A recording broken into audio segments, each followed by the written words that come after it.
We got Arizona Cardinals versus New York Giants. Fantasy football starters. Kyler Murray's a start every week. This week, I like Kenyon Drake, but this week I'd actually prefer to have Chase Edmonds. I think there are going to be more receptions out of the backfield this week.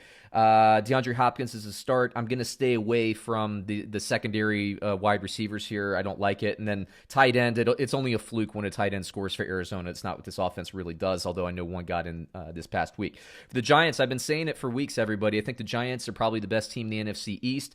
Upset victory over Seattle. They're playing a lot better. This isn't the first quarter of the season. You got to look at the last 8 games. The Giants are getting better by the week. Their defense is good. I don't think any defense can really shut down Kyler Murray, which is why I start them. I'm not a big believer in the Giants offense. When they win, quote unquote, they win ugly.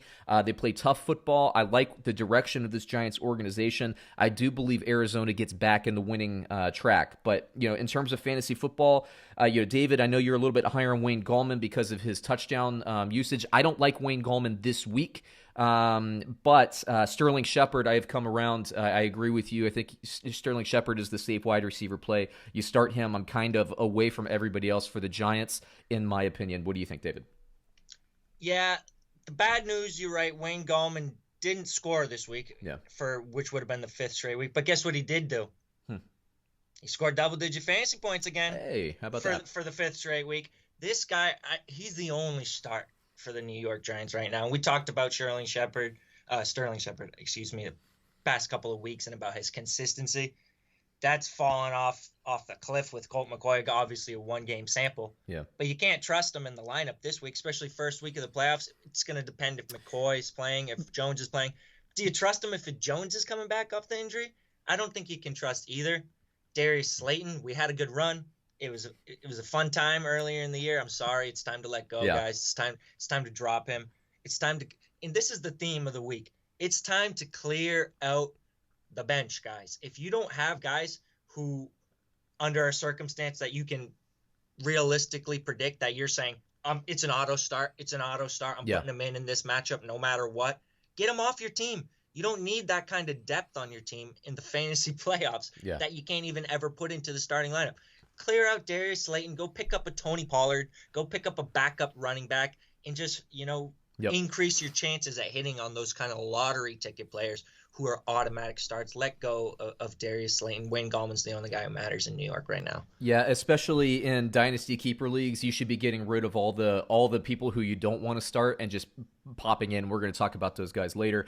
Dynasty, I think. What do you mean? Because I would think Slayton would be a hold there. You're not going to. Oh yeah. Slayton, yes. No, I'm talking about bottom of the roster guys. Like I'll give you an example. I had J.D. McKissick, who's been falling off. I don't care about him in dynasty and keeper. I think Washington can replace him with somebody in the offseason. So I waived him for, I don't remember, maybe Gus Edwards or something like that. I think I have a waiver claim out on him because he's still on waivers, but he'll clear. So things like that. If you have guys you don't want to start, clear them out and put some people in there that could, maybe after free agency or player movement or whatever, be a starter. So think about those things as well. But I agree with you. Slayton's definitely a hold in my book for those things. Let me hit you with the line here. Bovada has Arizona +1 against the Giants on the road. Would you take there? I mean, that smells fishy to me. I mean, +1? +1. They beat Seattle, but usually, I heard a tip from a bettor this year, and I don't know how true it is. You say, when it smells fishy, you either bet the fish or don't touch it. And I ain't betting the fish on this, so give me Arizona.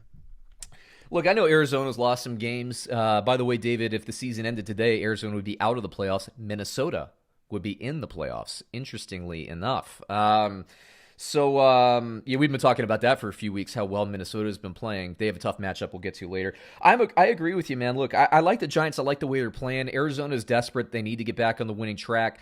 I have been talking about Arizona's end of the season schedule for a long time. It's a brutal stretch. This isn't a shock to me, but Arizona's still a good team. I'm going to take Arizona. I'm going to take that point. I don't worry about the last couple of weeks here. It was predictable. It's kind of more of a confirmation of what I was seeing earlier. Next game.